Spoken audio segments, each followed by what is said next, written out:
Hey folks, welcome back to AI-103. This is session number 3 of our Gen AI topic. I'm Rob Fulkrod, a lead technical trainer inside of Microsoft, and we're taking a look right now at generating AI chat applications against Azure Foundry. Up to this point, we have deployed a model inside of a Foundry project that we created, but we haven't really done a whole lot of building a full application. And now we're going to get started. So we've seen this part before, right? We were inside of the model playground, and what we're looking at right here is just a couple of things that we want to do just before we start to build the application. We know that we can come into the playground and we can use this to kind of test individual prompts, but there's more than just the prompt that we may have to tweak. So inside of the Foundry, you can see right here, we can pick one or more models, test those all out, but there's also a settings section in there that's important. And inside of the settings, we can go ahead and adjust things like temperature and max tokens. So temperature gets to decide kind of how creative the agent is, the model's responses are. In some cases, we want very consistent output from one segment to another, and in others, a little bit of creativity is okay. So we may need, again, based upon the application, we may need to tweak that a little bit. There's also the idea of max tokens.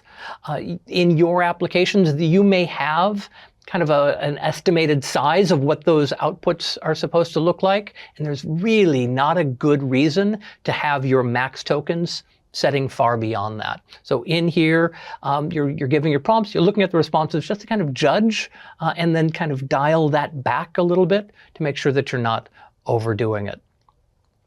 One of the customizations, and we'll talk about this in our kind of optimization section a little bit later, but one of the customizations that we talk about a bunch is the system messages too, to give it the ability to determine what the agent should do or what the model should do or the responses should do and what they shouldn't.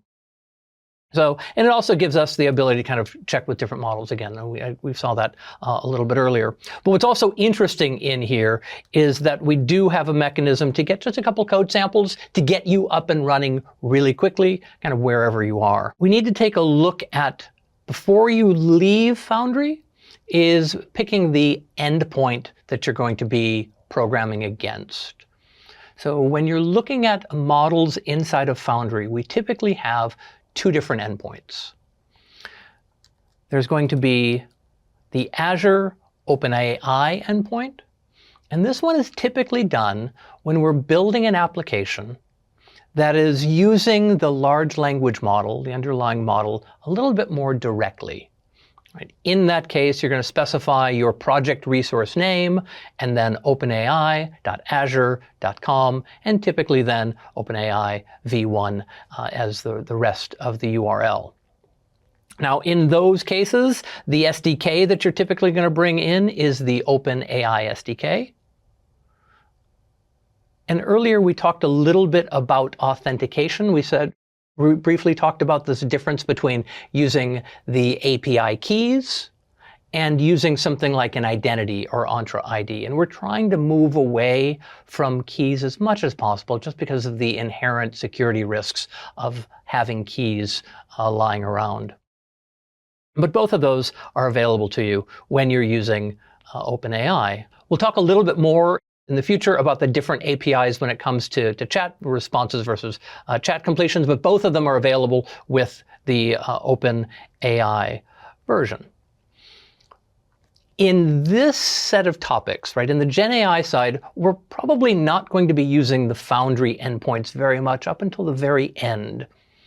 But what the Foundry endpoint does is it allows you to zoom out just a little bit. You're no longer just talking to the model, but you're able to connect to the model, the tools, and then this agentic layer that sits on top of it is much more accessible when you're using that Foundry project endpoint. So in this particular topic, we won't be using it very much, but in the next topic, when we're talking about the agentic ideas, we'll be very much using the Foundry project. A couple differences here. The first being that you're going to bring in the Azure AI projects along with OpenAI. They will be working in tandem. We will usually use the projects to get in the door, but often then pull back an OpenAI client as well. The other change here is you'll notice that in this side here, when we're talking about our authentication options, that we're really just looking at Entra ID as your authentication mechanism. And when we're looking at our chat libraries, as it were, the Responses API is the one that's set up through Foundry Project API. And there's a couple code samples down here, but we will see those as we move forward. All right. So those two different chat styles. There is what's called the Chat Completions API, and there is the Responses API. So the Chat Completions API came first. You'll see that many OpenAI libraries or OpenAI models support the Chat Completions API. And when you go beyond OpenAI, you will find that a lot of those competitors to OpenAI also implemented the Chat Completions API. So it's a well-rounded, well-used chat completion library. There's a few early process, so there are a few downsides to using this, or at least a couple of complexities. The first comes with the idea of state management. Whenever you're talking to a large language model, they are stateless. They don't remember you. They don't learn. They are completely stateless. So if you're going to have what feels like a conversation, there has to be state. There has to be history. And when we're using the Chat Completions API, you keep feeding that back. So a conversation may start, "Hi, my name is Rob." It may respond, "Glad to meet you, Rob." And then you say, or I would say, "Hey, what's my name?" Well, the only way that it could remember that is if all of those were passed in. And so when you're using the Chat Completions API, as a developer, that's your responsibility. You will be in charge of keeping that history and feeding that history back every single request. In terms of the system prompt itself is just another message. So when we get into this, you're seeing a little array here, right? That array here has a role, that role being the system, and then the content, that's where you would drop that system prompt. And lastly right here, due to what we were talking about in the completion history, the chat history, your chat is going to grow every request because all of the previous messages are going to be passed up every single time. Okay. And then lastly, the response is coming back. You're going to get a completion. That's going to be the result. And then you'll grab the choices, the message, and then the content. You're delving relatively deeply into an object model. Okay. So that was kind of the starter. Responses came later on, as in many cases a reaction to that of the Chat Completions API. So there was lessons learned that makes this one kind of a little bit easier to work with, a little bit nicer. So first and foremost, we have the ability to create a conversation, and that conversation can be stored automatically server-side. So as you're having that conversation, there's a conversation ID that is being returned. And all you have to include in there is you're like, this is the conversation that we're having. Just the ID. You don't have to have the entire history, just a little bookmark that references that conversation. Okay. So when we're looking at the size of the conversation, it is constant. It is simply your current message plus the ID to where the chat can find, or the large language model can find the rest of the history. Right? Shortening that conversation, shortening the payload going back and forth. Right? When we are looking at instructions, it's a little bit easier.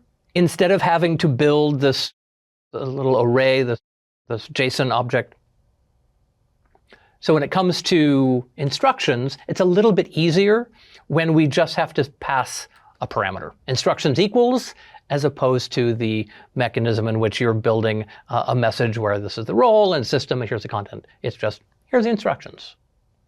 Okay. And finally, when you go to read the response back, it's also easier.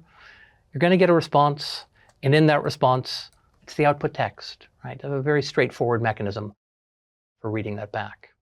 So looking at the two code samples side by side, we'll see a little bit about how they are interacting with one another. If we are looking strictly at the completions API, that the initial state is going to be your instructions, your system message. You build a message, you are a helpful AI, and then as conversations happen, you are adding that to, what is that array? Right, so the user message and what their text is. Right. And then finally, once we have this client, we're calling out to this method a completion.create. In there, we're specifying what the model is, and we're passing in that large array of all of the messages. As we saw earlier, once we get that completion, choices, pick the first element of the choices array, 0, read messages, and then read the content. If we compare that to the responses API, in the responses API, the initial state doesn't really have to be the system message, but what you will see is a little bit different. You'll just see a little variable to hold the response ID, which is this opaque token that just says, this is the last conversation we had. So we set that up as none because the very first time we haven't had a conversation yet, but you'll see where that comes in. Okay. Then response, here is our client, responses.create. Same model, that's the same as we saw on the other side. Instructions here are not part of the conversation, they are standalone. So here is the same, you are a helpful, whatever it happens to be. This is the user's contribution.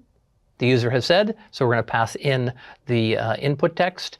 And then finally, the last bit right here is going to be a reference back to the previous conversation. Now, the very first time, remember the very first time we call it, it's none. There isn't one, we're starting off. But once we've extracted the output text in terms of the response, then we also, on that same response, store that ID for the next request that's coming in.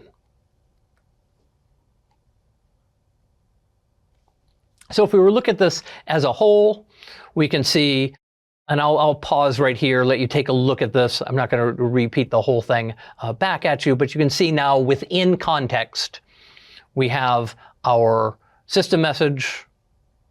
We're grabbing the text from the user. We're taking that text from the user, or input text, and appending that array and passing that in. Pick the model, messages conversation, and we pull the response back. Using the responses API, it's a little bit tighter. Again, initial last response, we don't have a last response. This is the very first one. We've got our input text, and OpenAPI, responses create, model, what your instructions are going to be, what the user input is, and if there's a previous conversation, not the first time, but after that, that conversation ID. So we need to take a look at this. So in the very next section here, we'll have just a quick little demonstration of using the responses API. We'll do it a couple of different forms. In the one that we just saw here, it was a synchronous version. We'll also see an asynchronous version as well. So here we are in our project, demo 5661 here. We already have deployed a model. I'm going to swing home at this point and grab one of our endpoints. Earlier we talked about which endpoint to take a look at. The project endpoint is great when we are building agents and we're at a little bit higher level. Right now, we're just talking to the models directly. So the OpenAI endpoint is phenomenal. I'm going to take that and store that just off screen. And we will swing into our chat application here. So as of right now, it's a blank project, but we will go and clone at least a little bit of starter code in there so we don't have to build the whole thing from scratch. We'll do a git clone and drop that into our current directory. There we go. And because this is a Python application, we got to do a little bit of Python work to get this up and going. So we'll go here. We'll tell the Python which version we would like it to run. As of this particular recording, the code files have been tested with Python 3.13. So I'm going to use that as my version. And to that, I will also go ahead and add a virtual environment, which will also be 3.13. Save that inside of env. And we will, we'll skip the package installation for now. We'll see that in the next step. So in a couple of seconds here, we will have our environment set up, looking good. That's awesome. So now when we open up our terminal going forward, we open up a brand new terminal anyway. We should automatically activate the virtual environment here. Perfect. Life is good there. And then we want to go ahead and install our requirements. I'm going to drop those in there. What we will see, actually, let me back up one step here. I want to go a little bit further. We're going to dive into the correct directory here.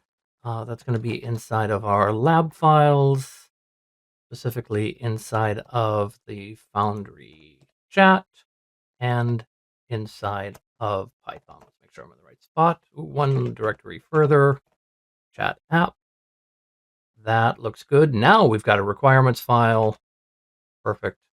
So we will install those requirements. This will take about a minute or so to grab those. So we will fast forward to when that is complete. All right, we are now a few minutes into the future, and all of our dependencies have been installed. If we take a look at what we just installed in there, we've got our little bit of HTTP in there, Azure Identity, we'll talk about that in a code sample in a second, and then the Open API, the OpenAI, sorry, library, along with all of their internal dependencies. Now, if we swing into the chat application itself, you'll see that we've got kind of the husk of an application along with some nice little helper directions along the way. So we will start off by grabbing the appropriate namespaces that we're going to need. For this, we'll grab the OpenAI object and a little bit of identity here so we can authenticate. So we will do those two things right here. Now, those of you who are doing the labs yourself, you know that Python is white space sensitive here. So the way that our authors have made this work for us is the comments are in the right spot. So all you have to do when you're dropping code in there is make sure that you get that to the same area, same line that or column that the comment is already in. So the two bits of code that we have right here are our authentication and our client creation. Now, the way that this works here is we have a bearer token that's going to be grabbed by way of what is called the default Azure credential. So the way that this works is that there are a lot of different ways to get a token inside of Azure, and the way that you're going to do that is going to differ depending upon where you are. Right now, I'm just running on my local machine, but this code eventually could be running inside of a web app inside of Azure, could be running inside of some sort of client application. There's a lot of different spots where it could run. So the default Azure credential, its job is just to keep trying. It's got a bunch of mechanisms, 13 or so different ways that it will try to get a token, and it will eventually grab my AZCLI token. We'll see that in just a second. So just know that this is going to keep trying, keep failing until it eventually finds my token that it will then use to authenticate. Then we are building the OpenAI client, and we're going to pass in our endpoint, which reminds me, we better put an endpoint in there, and the token provider from up above. So while we're at it, let's take a look at our endpoint. Now, we did grab this earlier, so this is just sitting just off screen here.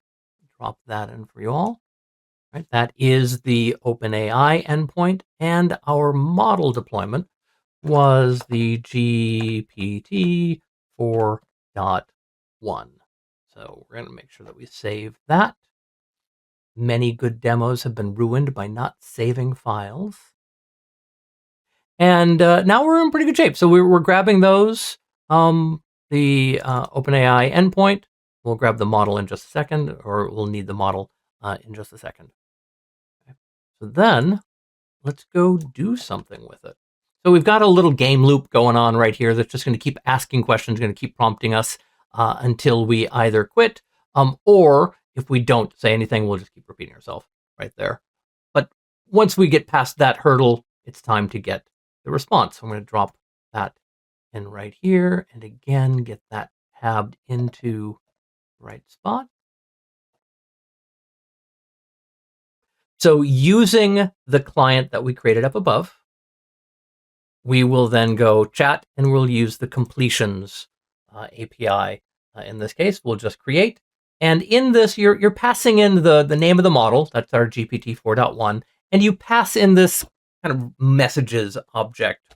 So this is an array that's going to have kind of our system message in there. And then any of our user messages are going to tack into there. And that's an array of these messages that we keep passing in. It's been around for a while. It's fine, but it should work. As I said, many demos are ruined by not saving, so I'm going to save the app. We're then going to give it a run. Let's see how this does. So we'll say Python and our chat application. Now this will take just a second to run the very first time, but it should be pretty quick after that. Okay, so it now says enter a prompt. So here is, we'll give it just a quick little question here, asking about its predecessor, the Eliza chatbot from way back in the day. So if all goes well, we now just sent in the system message. You're a helpful AI assistant that answers questions, provides information, and our input text, tell me about the Eliza robot, Eliza chatbot. And here we go. We got a good how it worked. Right? It was a quick little application that some folks felt like there was some intelligence behind it. It was just a bunch of if statements, really, but it was a good start. So not too bad. So our completion API works, if a little bit bulky, but we're in pretty good shape. So we will remember to quit. Clear that out. But another API, a little bit more modern API, a little bit nicer to work with, is the responses API. I'm going to drop that in there. We're again going to 1, 2, 3. There we go. Right in line with that if statement right there.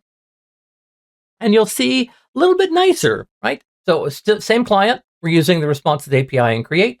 We just pass in the model, our instructions, and text. We don't have to deal with the goofy little JSON array there. It looks like a JSON array, a little array of objects being passed in. It's just, here's the instructions, here's the text.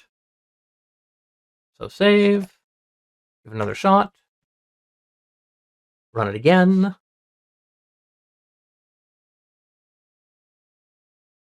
And we will give it the same question as before. We don't really care about the response. should be just the same, right? We're not making the application better. It's just our code is a little bit easier to work with for now.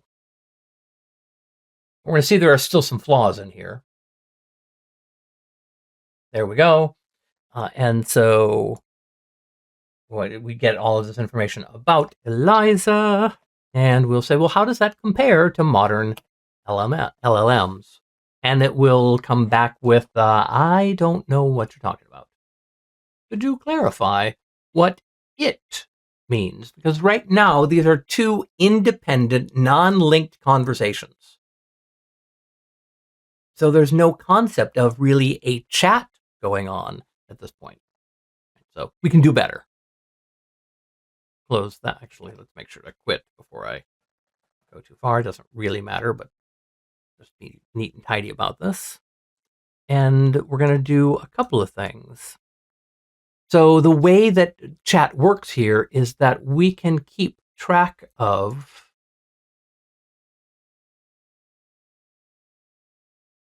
a last response. So what's kind of cool here is in the past, all of the conversations had to be kept track of on the client side. But here, we're going to keep track of this on the server side. So this is going to store a little ID, and we're going to replace our response here. Just a minor little change. And that is when we get the response back, that response has an ID, has a unique ID. And so that's a link, that's a bookmark to the previous conversation back on the server side.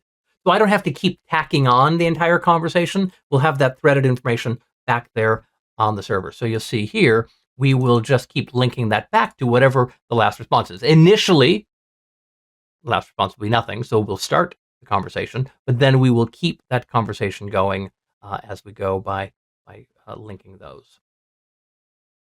So one more. Start a brand new chat. We will ask about ELIZA yet one more time.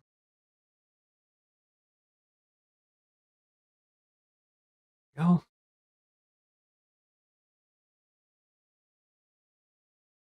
Probably very, very similar response as to the last two. That shouldn't change anything. But what does change is that we will be getting back that response ID. So now that we've got this response here, if we then say, how does it compare to modern LLMs? That last response did give us a response ID. We saved it for the next part of this loop here. And so it should make sense. So here we can see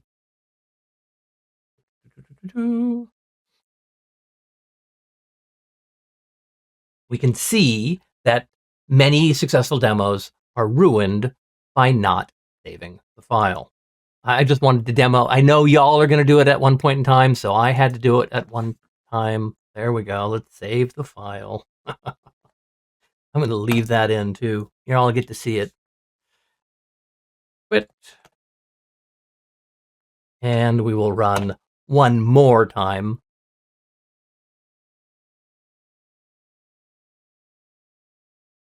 Here we go. Ask about ELIZA.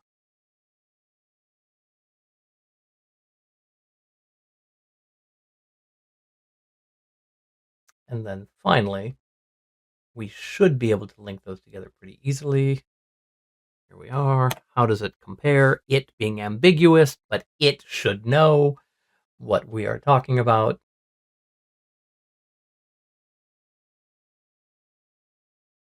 There we go. And so there's a lot of content in here, but what we are seeing is that it does know that we are comparing ELIZA to modern LLMs. That was successful. We like that. And for an application like this, it's fine. We're pretty much, we've got our chat. We are good to go. If we were building an application that was doing more, maybe there was more I/O going on. We were reading from storage. Maybe we were making other HTTP calls. Maybe we're invoking other agents.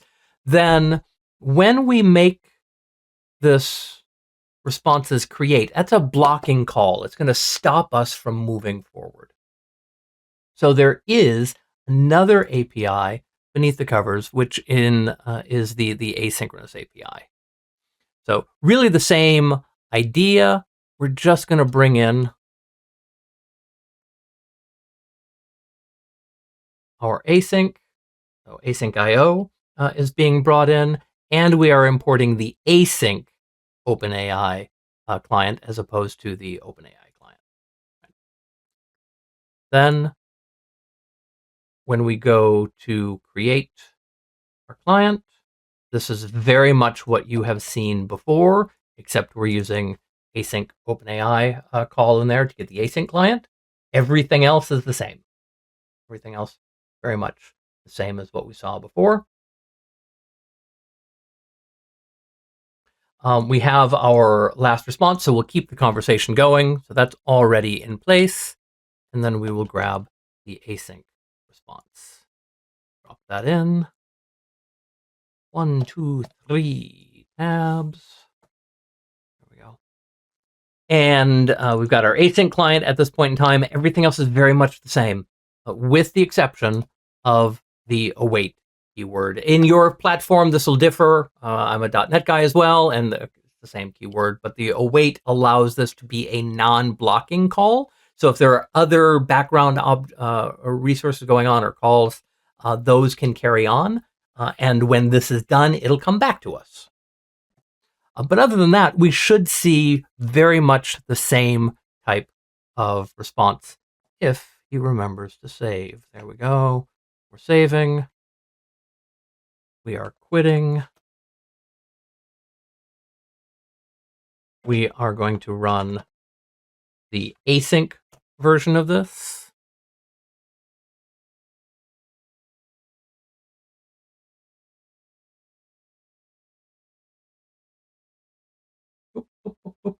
Hold the phone 1 quick second.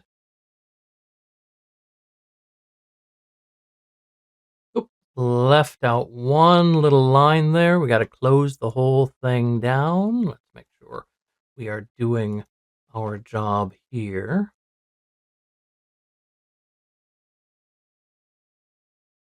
There we go. That's a little bit better. And now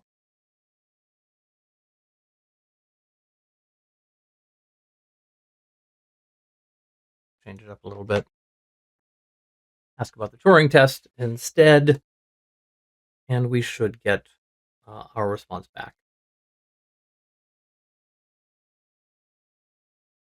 Very good. Right. So there's our asynchronous version.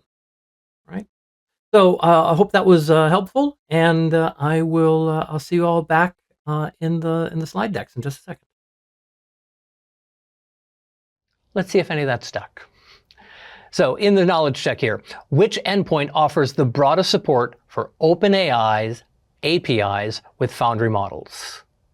It's going to be Foundry. Is it going to be the OpenAI endpoint or the Foundry tools? And there we're really looking at the OpenAI when you're just talking to that model directly. Which package must you install to use the Foundry SDK inside of Python? Right, that is the AI projects. And which method do you use to generate responses with the responses API? And here we're looking at create, get response ID, or responses create. That's the last one, right. So here we've started the process of programmatically accessing these AIs.